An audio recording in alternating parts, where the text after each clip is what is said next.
Hey guys, welcome back to the Wall Street Bull. Anthony here. I hope you're all doing well and staying safe out there. It has been a big day for me here in the office. There's been a lot happening here, but I am getting a video done because there's a lot happening in this case with the SEC versus Ripple. There's all kinds of stuff happening with Bitcoin ETFs being approved in Australia. Let's talk about it. Thank you very much to every single one of you who have subscribed to the channel. I really appreciate it. If you're new to the channel, smash the subscribe button down there. Turn on that little bell notification as well, because as you can see right here, I love documenting my journey with investing with cryptos, dividend stocks, growth stocks, talking about passive income, building financial freedom, and yes, my goal at the end of the day is to build generational wealth. So come along this incredible journey. Things are getting crazy in the crypto space in particular. Also, if you can give this video a thumbs up, watch it straight through, it would really help me push this channel out to a lot more people, because the YouTube algorithm is absolute magic when you find, ladies and gentlemen, do that. Let's get straight into it. Little disclaimer, I am not a financial advisor. Please do not take what I say in these videos as financial advice. And my number one golden rule is I only invest what I can afford to lose. And yes, we don't like to lose. We can lose money like that, especially in cryptos. All right. So please be careful out there. All right. Formalities are out of the way. Now, I just put a post up in my community tab and 402 votes have come through on this. And 83% of you have agreed with me. Property prices going through the roof right now. Just saying, crypto is a better investment than actually holding real estate, and I'll explain why. I'm a property developer. I've been in the game for 13 years, so it's been pretty crazy. But I want to point out something. Not only if you hold real estate, you're going to be paying, if you own a part of an owner's corporation, like a part of an apartment complex, you're going to be paying fees for that. You're going to be paying capital gains tax. You're going to be paying land tax. You're going to be paying council rates tax. You're going to be paying management fees. Maintenance fees. It's just ridiculous. Now, when I say Michael Saylor came out and said that Bitcoin is digital property without all the headaches, he's 100% right. And everyone gets it. So if you're a real estate investor as well, 83% of you obviously get it. So I just think Bitcoin right now, all cryptocurrencies are better investments, as well as stocks, mind you, because you get franked dividends, so you don't have to pay any GST or on those dividends being paid out. Stocks and crypto are, for me, the only way to go for the future. Literally, I'd love to own investment properties. Yes, it's great. Yes, you get a capital appreciation, blah, blah, blah, in whatever area. But anyway, enough of my rant. I just had a discussion today with one of my colleagues in the office today, and I was just saying, you know what? Crypto is a better investment than real estate. Just saying. Anyway, moving along here. Let's go to CoinSpot. Been a pretty heated day today. I'm just being completely honest with everybody. It's been mental. Let's have a look. I use CoinSpot here in Australia. Please feel free to use the referral link below. You can get $10 in Bitcoin. I love CoinSpot, a great customer service, and I use this on a weekly basis to buy my cryptos. Just it's an incredible app as well. It is only available to those in Australia. I'm not sure overseas. Please look into it. And all these prices are set in Australian dollars, just to clarify. Now, Bitcoin is sitting at $56,000 right now. It has been literally trading sideways for a couple of days. Can it drop below that 40K, down to 30,000 USD? I don't know. I've seen a lot of influencers out there, doing technical analysis saying that it could potentially go to 30K. If it does, I'm not worried because, again, I'm dollar cost averaging into all my cryptos, setting an amount of money every single week. Anyway, let's go through the prices. $4,200 Ethereum. XRP is $1.03. This has pretty much remained sideways. There's been some updates in this case. We'll get into that in a minute as well. And some bullish interview with an executive from Standard Chartered Bank. Just saying. We'll get into that in a second.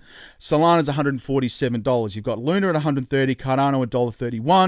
Polkadot's at $26 right now. Shiba Inu's down. There's been a lot of Shiba Inu being burnt, and whales are buying it. So I'm still holding my Shiba Inu from last year before the last major pump. Have not sold it. Keep scrolling down. You've got Matic at $1.98.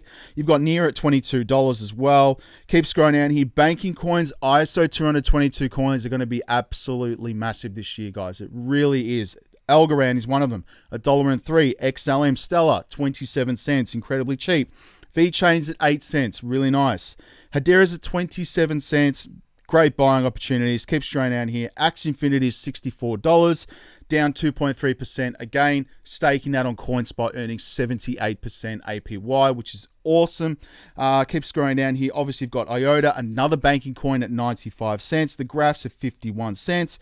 Zill's at 17 cents. I am trading that on 3 commas, my trading bot. You've got Neo at $29, Harmony One at 17 cents. Gala's at 27 cents right now. My other favorites right here are Rose at 31 cents. And of course, XDC's up 7.97% today to 8 cents. Still incredibly cheap, undervalued gem right there. Let's go into the news here right now, and we'll get into Twitter. Obviously, crypto bubbles on the day, waiting for it to refresh. You've got ZRX, which is pumping up 50% today. Look at that incredible pump, man. Wow. On the week, it's up 45%. On the month, 99%. Where do you get these returns anywhere else? It's just crazy. That's why I love crypto. I'm crazy about it. Carver, 16%. EOS and Cake. The other ones here are Hex. Well, that always pumps when the market's all over the place anyway. XMR, Monero, Zill, and CVX as well. Still incredible buying opportunities. We are still early in crypto. I see so many comments below, oh, I've missed out, blah, blah, blah. No, you haven't. We are still early in this space. Just remember, we are before the institutions. All these ETFs being approved right now are literally just coming into play. And I think by the end of the year, there's going to be a lot more ETFs out there investing in crypto, including in the United States as well. There may be a few more that get approved. So we'll see what happens about that. Now, obviously, Ripple lawsuit. SEC ordered to pay for improper conduct amid the report on XRP. They've finally gotten hit with some charges here in this case. And again, it has been extended, which is annoying. Still time to dollar cost average into XRP. That's what I'm doing anyway. So while Judge Sarah Netburn ultimately allowed the late testimony, thus reopening the discovery until May 13th, to redepose Dr. Metz, the court has decided to punish the SEC. Ripple has lost the motion to strike the Metz report, in which the defendants rose against the SEC for its gamesmanship, which they are playing. So the plaintiff filed a supplemental report on the discovery deadline, sparking calls for it to be dismissed. So the move by the SEC was widely seen as a tactic to force a further delay in the case, which we all know they are doing. So while Judge Sarah Netburn ultimately allowed late testimony, thus reopening discovery until May 13th, to redepose Dr. Mentz, the court has decided to punish the SEC, which I think they should be well and truly punished because they are behaving like a bunch of school kids, and they need to get detention and some other punishments there, but we won't go into that stuff. So Ripple CTO slams Elon Musk.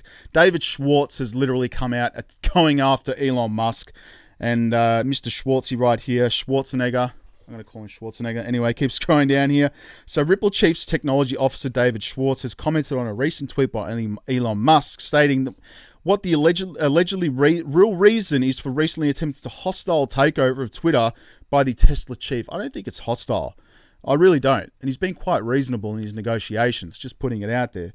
So David Schwartz has responded yesterday's tweet by the Tesla boss, in which the centilli billionaire, that's just ridiculous, suggested his vision of the optimal moderation policies for any social media platform. Recently, Elon Musk, obviously, blah, blah, blah, he wanted $41 billion in cash in order to make the company private. Prior to that, he also tweeted that he was recently considering building his own social media platform, which shows that the richest man in the world may want to expand his influence beyond the spheres he currently works in. Obviously space, e-cars, and the internet connection. So this is the whole tweet here by David Schwartz. This is an incredibly bad policy that works absurdly poorly. It rewards unreasonable people and punishes reasonable people. And there's one lesson to learn from the economics. It's that people respond to incentives. Yeah, right there. Blah, blah, blah. Anyway, whatever, Mr. Schwartzy.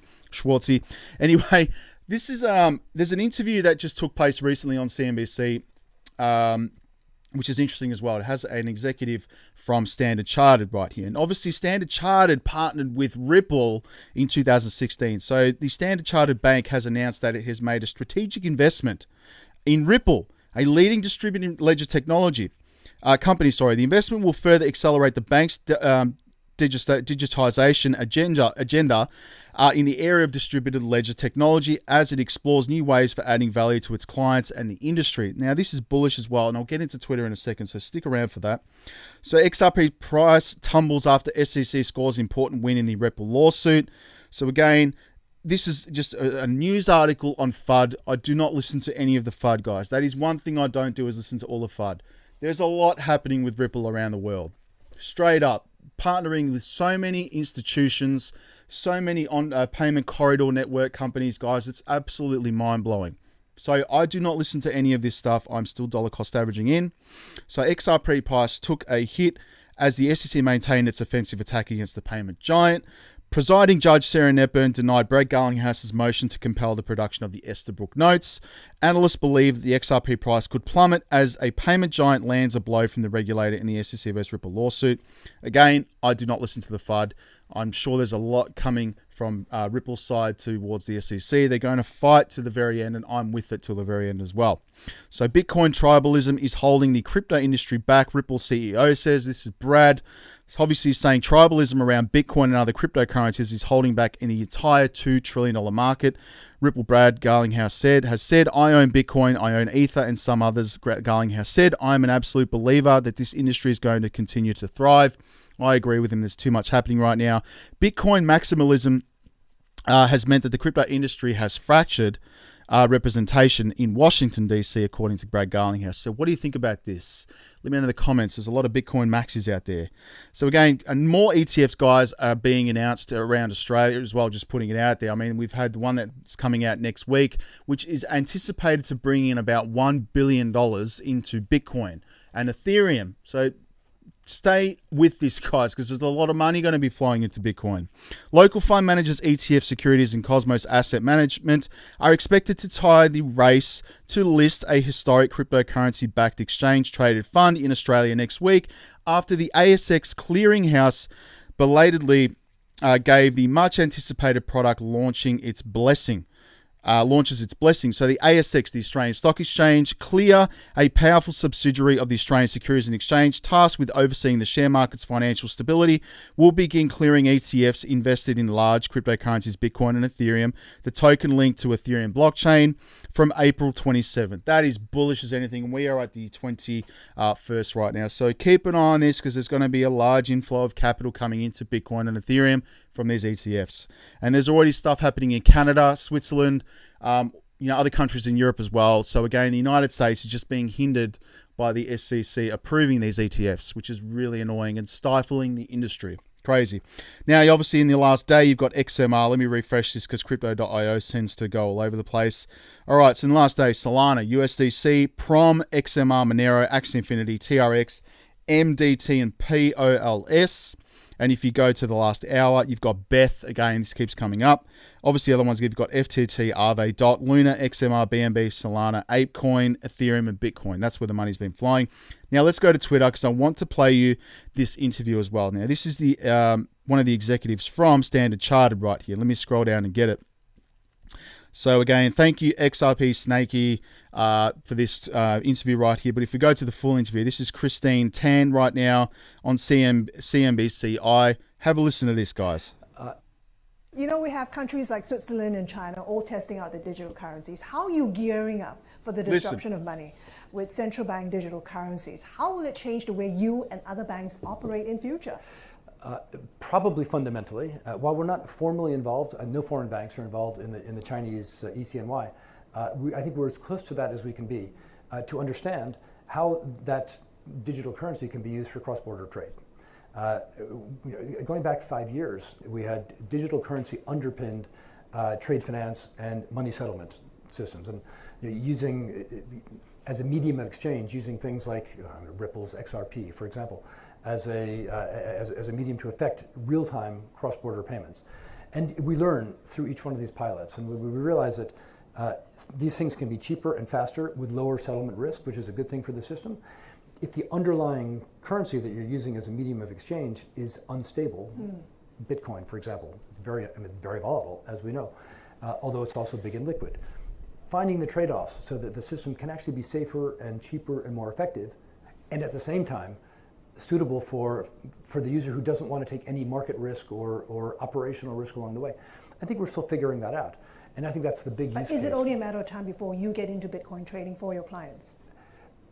It is only a matter of time and regulatory forbearance. Because right now, it's almost impossible for a bank to be a market maker in cryptocurrencies.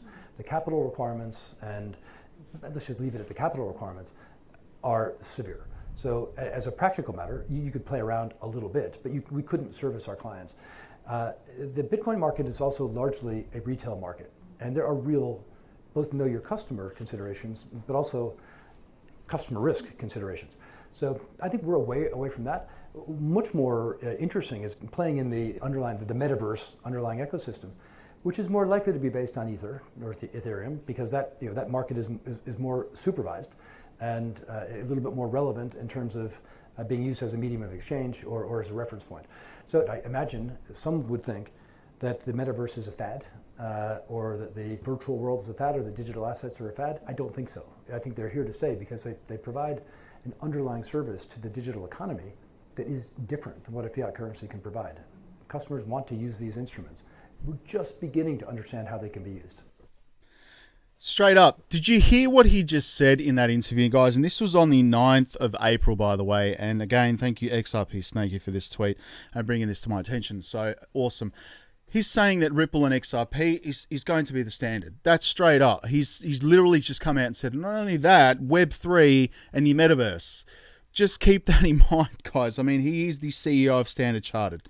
So anyway, just incredible stuff. So again, this is why I don't listen to the FUD, because it's here to stay. It's not going anywhere. And that's the future. So again, we are before all these institutions, as you rightfully heard right then. Unbelievable. Now, Dennis, thank you for this tweet right here. You've got XDC was designed and purpose-built to be a bridge from legacy finance to the new ISO 20022 environment, guys. This is bullish as anything right now. Centralized finance. You've got Bank of America there, HSBC. You've got the New York Stock Exchange, AXA, AIG, Stripe, BlackRock, Vanguard, Charles Schwab, all the big boys right there. The long-term opportunity for banks and financial institutions is to translate key operational risk and finance systems into the EVM-compatible platform. Again, XDC is the bridge between the old systems and the new systems. Again, that's why I'm so bullish on it, have been for a long time. Fun fact, Vitalik Buterin was just 19 years old when he wrote the Ethereum white paper. Coinbase has launched its NFT platform. Good on you. Obviously, there's all these NFTs on there, the big projects, World of Women, I think it is, Bored Ape Yacht Club. Some other ape coins, they're all ape coins, crazy ape coins, crazy smoking ape coins, whatever. There's so many of them, it's crazy. Let's keep scrolling down here. Bitcoin, boring, gasp. But boring is good if you want institutional adoption. Obviously, stocks are very institutional and they're boring as anything. Like, I love dividend stocks, just saying. But again, this is perfect for institutions. So again, we'll see what happens. Web3 explained in one image right now. Web 1, username and password. Web 2.0, Google, Facebook, Twitter. Web 3's Connect Wallet. So again, this is coming, guys. It really is. I'm going to keep scrolling down here. Obviously, James K. Elon has put out a significant Twitter thread.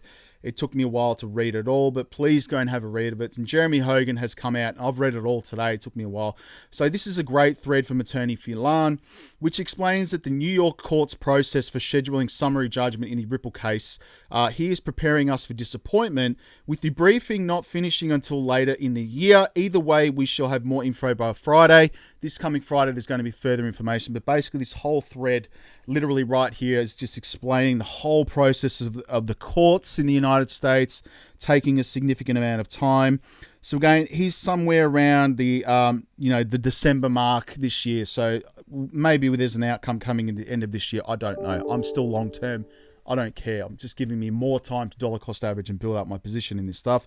Ripple is not getting out of this without the fine. It'll be a win-win. Therefore, my money's on the settlement, not summary judgment. And I agree. There is probably going to be a settlement in this case.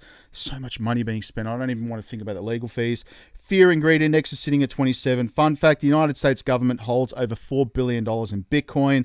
That is crazy right here. So SEC orders to pay defendants. That's right, the SEC to pay Ripple. I think they should pay them a lot more money. Tranglo, this is another on-demand liquidity right here. We launched Ripple's on-demand liquidity across our payment corridors last month, and our business is reaping the benefits. Come on, follow the money, man. It's right in front of you right there. It's unbelievable. What else we got here? 21 Shares will launch Australia's second Bitcoin ETF next week. That is bullish as anything. ATMs will be installed in 12 locations by Austrian electronics retailer MediaMarkt. People can buy and trade crypto with an ATM. Porsche now accepts Bitcoin in Maryland US dealership right now. I love Porsche. That's nice. Just in, Australia's first spot Bitcoin ETF will launch next week. And again, 50 billion Shiba Inu to this wallet as the coin gets traction among ETH whales. There's a lot of people buying Shiba Inu. And official Tesla hasn't sold any of its Bitcoin. Tesla's been going parabolic. Their earnings report came out as well, and it's been very, very positive. So again, pretty incredible stuff. Still holding my Tesla shares. That's pretty much it in terms of the news today. I don't want to keep you guys much longer. Total market cap at the moment is sitting at, if my phone wants to work, 1.9. So again, we're just getting up there, touching that 2 trillion, $76 billion in volume, 41% BTC, 19% Ethereum, and we're in the greens at the moment. And if you go to the top coins, Bitcoin sitting at 41,800 USD, Ethereum's at 3,000, XRP's at 74 cents. Still great buying opportunities. And if I go to my portfolio, yes, I'm going to talk about my most bullish ones. Obviously, you've got VeChain, Hedera, Axie Infinity, I love. Obviously, XDC is pumping at the moment, which is really nice. Up 8% to 5 cents. This should already be $1 right now. Straight up, it already is. So I'm very bullish on XDC. Obviously, the other ones I've got here is Reef Coin as well, under a cent USD right now. Veracity I'm bullish on. And of course, Star Atlas, I love that one. All of these I love. Obviously, I just diversify my investments, but that's pretty much it. A lot of coins right here. Yes, I know I've seen some comments. But again, all it takes is 3 coins to change the course of your life financially. That's all it's going to take. Anyway, not financial advice. Anyway, stay safe, guys. Sorry about the late video today. We'll put up another one tomorrow. Hope you all enjoyed it. Talk in the comments. Peace. Bye.